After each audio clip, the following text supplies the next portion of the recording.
Hello friends, welcome to a brand new episode of box office memories. ഇന്ന് നമ്മൾ discuss ചെയ്യുന്നത് 1994 March മാസത്തിൽ ഇറങ്ങിയ മലയാള ചിത്രങ്ങളെക്കുറിച്ചുള്ള വിശകലനങ്ങളാണ്. മമ്മൂട്ടി, സുരേഷ് ഗോപി, ബാബു ആന്റണി കൂടാതെ സിദ്ദിഖ് ലാൽമാരും ഒരുമിച്ച 1994 മാർച്ച് മാസത്തിൽ ആകെ 7 ചിത്രങ്ങളാണ് റിലീസ് ചെയ്തത്. ഇനി ഏതൊക്കെയാണ് ഈ ചിത്രങ്ങളെന്ന് നോക്കാം.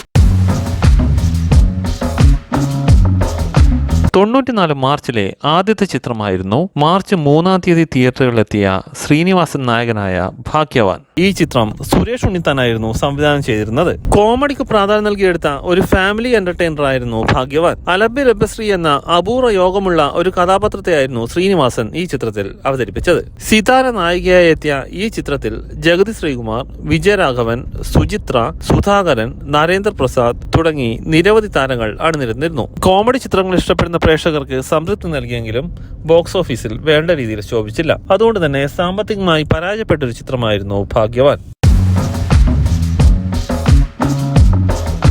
94 അടുത്ത ചിത്രമായിരുന്നു മാർച്ച് 10-ാം തീയതി തിയേറ്ററുകളിലെത്തിയ മമ്മൂട്ടിയുടെ പൊന്തന്മാട. TV ചന്ദ്രൻ സംവിധാനം ചെയ്ത ഈ ചിത്രം ഒരു ഓഫ് ബീറ്റ് കാറ്റഗറിയിലുള്ള ചിത്രമായിരുന്നു. നിരവധി പുരസ്കാരങ്ങൾ നേടിയെടുത്ത ഈ ചിത്രത്തിൽ മമ്മൂട്ടി പൊന്തന്മാടയായി മികച്ച അഭിനയമായിരുന്നു കാഴ്ചവെച്ചിരുന്നത്. TV ചന്ദ്രൻ തിരക്കഥാ സംഭാഷണം ഒരുക്കിയ ഈ ചിത്രം എന്നാൽ ബോക്സ് ഓഫീസിൽ വേണ്ട രീതിയിൽ ശോഭിക്കപ്പെട്ടില്ല. ബോളിവുഡ് താരം നസറുദ്ദീൻ ഷായും പ്രധാനപ്പെട്ട ഒരു വേഷം കൈകാര്യം ചെയ്ത ഈ ചിത്രത്തിൽ ജനാർദ്ദനൻ, മണിയൻപിള്ള രാജു, ശ്രീരാമൻ, ലബനി സർക്കാർ തുടങ്ങിയവരായിരുന്നു പ്രധാനപ്പെട്ട കഥാപാത്രങ്ങളെ അവതരിപ്പിച്ചത്.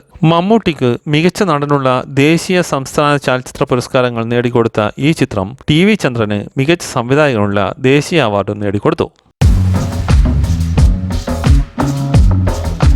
94 മാർച്ചിൽ പുറത്തിറങ്ങിയ അടുത്ത ചിത്രമായിരുന്നു സുരേഷ് ഗോപി നായകനായി എത്തിയ ചുക്കാൻ. മാർച്ച് 17 റിലീസ് ചെയ്ത് ജൂലിയ പ്രൊഡക്ഷൻസ് നിർമ്മിച്ച് തമ്പി കണ്ണന്താനം സംവിധാനം ചെയ്ത ഈ ചിത്രം ഒരു ഫാമിലി ആക്ഷൻ എന്റർടൈനർ ആയിരുന്നു. ബാബു പള്ളാശ്ശേരി തിരക്കഥയും സംഭാഷണവും ഒരുക്കിയ ഈ ചിത്രം അക്കാലത്തെ സുരേഷ് ഗോപിയുടെ താരമൂല്യം കാരണം മികച്ച ഇനീഷ്യലായിരുന്നു നേടിയിരുന്നത്. തരക്കേടില്ലാത്ത ചിത്രമെന്ന അഭിപ്രായം നേടിയെങ്കിലും മാർച്ച് പകുതിക്ക് റിലീസായതുകൊണ്ട് തന്നെ ഈ ചിത്രത്തിന് വേണ്ട രീതിയിൽ ശോഭിക്കാൻ കഴിഞ്ഞില്ല. അതുകൊണ്ട് തന്നെ ബോക്സ് ഓഫീസിൽ വെറും ആവറേജ് വിജയം മാത്രമേ ചുക്കാന് നേടാൻ കഴിഞ്ഞുള്ളൂ. ഗൗതമി നായികയായ ഈ ചിത്രത്തിൽ തിലകൻ, വിജയരാഘവൻ, NF വർഗീസ്, MG സോമൻ തുടങ്ങിയവരായിരുന്നു പ്രധാനപ്പെട്ട കഥാപാത്രങ്ങളെ അവതരിപ്പിച്ചത്. SP വെങ്കടേഷിന്റെ മനോഹരമായ ഗാനങ്ങൾ ചിത്രത്തിന് മുതൽക്കൂട്ടായി. 94 മാർച്ചിൽ പുറത്തിറങ്ങിയ അടുത്ത ചിത്രമായിരുന്നു മാർച്ച് 25 തിയേറ്ററുകളിലെത്തിയ സിദ്ദിഖ് ലാലിന്റെ കാബൂളിവാല.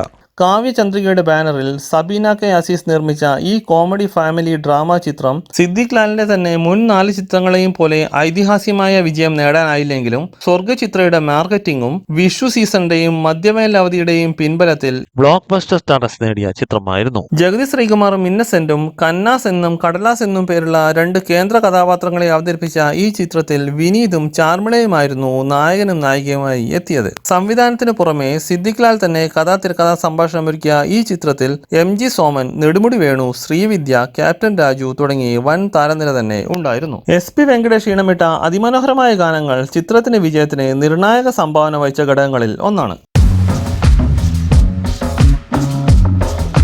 94 മാർച്ചിലെ അടുത്ത ചിത്രമായിരുന്നു മാർച്ച് 25 തന്നെ തിയേറ്ററുകളിലെത്തിയ ബാബു ആന്റണി നായകനായ നെപ്പോളിയൻ. അച്ചൂസ് ഇന്റർനാഷണൽ നിർമ്മിച്ച ഈ ചിത്രം സജിയായിരുന്നു സംവിധാനം ചെയ്തിരുന്നത്. സാബ് ജോൺ തിരക്കഥയും സംഭാഷണവും ഒരുക്കിയ നെപ്പോളിയൻ ബാബു ആന്റണിയുടെ പതിവ് ആക്ഷൻ കാറ്റഗറിയിലുള്ള ചിത്രമായിരുന്നു. മാധു, വിജയരാഘവൻ, വിജയകുമാർ, ജഗതി ശ്രീകുമാർ, രാജൻ പി ദേവ്, NF വർഗീസ് തുടങ്ങി നിരവധി താരങ്ങൾ അണിനിരന്ന ഈ ചിത്രം ആക്ഷൻ ചിത്രങ്ങൾ ഇഷ്ടപ്പെടുന്ന പ്രേക്ഷകർക്ക് സംതൃപ്തി നൽകിയെങ്കിലും ബോക്സ് ഓഫീസിൽ വേണ്ട രീതിയിൽ ശോഭിച്ചില്ല. അതുകൊണ്ട് തന്നെ സാമ്പത്തികമായി പരാജയപ്പെട്ട ഒരു ചിത്രമായിരുന്നു നെപ്പോളിയൻ. 94 മാർച്ചിൽ പുറത്തിറങ്ങിയ അടുത്ത ചിത്രമായിരുന്നു മാർച്ച് 25 തന്നെ തിയേറ്ററുകളിലെത്തിയ ദൈവത്തിന്റെ വികൃതികൾ. ലെനിൻ രാജേന്ദ്രൻ സംവിധാനം ചെയ്ത ഈ ചിത്രം ഒരു അവാർഡ് ലേബലിൽ പുറത്തിറങ്ങിയ ചിത്രമായിരുന്നു. രഘുവരൻ കേന്ദ്ര കഥാപാത്രത്തെ അവതരിപ്പിച്ച ഈ ചിത്രത്തിൽ ശ്രീവിദ്യ, തിലകൻ, രാജൻ പി ദേവ്, വിനീത്, സുധീഷ് തുടങ്ങിയവരായിരുന്നു മറ്റു പ്രധാനപ്പെട്ട കഥാപാത്രങ്ങളെ അവതരിപ്പിച്ചത്. 1992 മികച്ച ചിത്രത്തിനുള്ള കേരള സംസ്ഥാന ചലച്ചിത്ര അവാർഡ് നേടിയെടുത്ത ഈ ചിത്രം മികച്ച ചിത്രമെന്ന അഭിപ്രായം നേടിയെങ്കിലും ബോക്സ് ഓഫീസിൽ യാതൊരു ചലനവും സൃഷ്ടിച്ചില്ല. അതുകൊണ്ട് തന്നെ സാമ്പത്തികമായി പരാജയപ്പെട്ട ഒരു ചിത്രമായിരുന്നു ദൈവത്തിന്റെ വികൃതികൾ.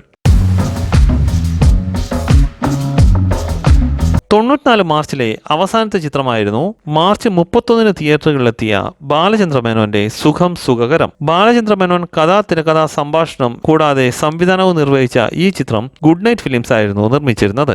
ബോളിവുഡ് വെറ്ററൻ ആക്ടർ ഷമ്മി കപൂർ ആദ്യമായി മലയാളത്തിൽ അഭിനയിച്ച ഈ ചിത്രത്തിൽ ഉർവശി, സുചിത്ര, മഹേഷ്, ഇന്നസെന്റ്, ഭീമൻ രഘു, പ്രതാപചന്ദ്രൻ തുടങ്ങി നിരവധി താരങ്ങൾ അണിനിരന്നിരുന്നു. പ്രമേയത്തിൽ പുതുമ കൊണ്ടുവന്നെങ്കിലും സുഖം സുഖകരം ബോക്സ് ഓഫീസിൽ യാതൊരു ചലനവും ഉണ്ടാക്കിയില്ല. അതുകൊണ്ട് തന്നെ സാമ്പത്തികമായി പരാജയപ്പെട്ട ഒരു ചിത്രമായിരുന്നു സുഖം സുഖകരം.